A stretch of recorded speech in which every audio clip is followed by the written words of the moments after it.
James, to get your view from a client's perspective.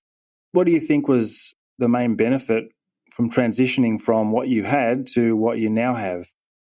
So, David, I think, obviously what we had was very much a starting point, something that I just kind of put together through various projects that we ran. I think be able to kind of go to, industry experts such as yourself to kind of go through, look at, okay, well, how can we better use the technology we have? How can we put that together so that our various kind of tiers of our offices, our top tier flagship offices all the way down to our satellite offices have that standardized technology, but very well explained as to how it should all be connected in.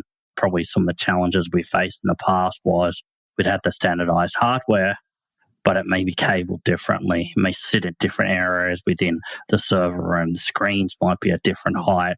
This really kind of captured everything to get those standards right, so that we were really making sure that, we could have someone in and pick up a schematic for an office in China or an office in Sydney, and they'll be able to follow up because they're basically more or less the same for all of our offices.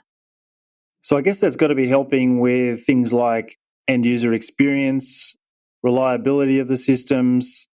There's that consistency, no matter where you are, whatever JLL office you're in across the APAC region, you as the person managing them and also the people using them and also the people installing, have that clear understanding. There's that consistency.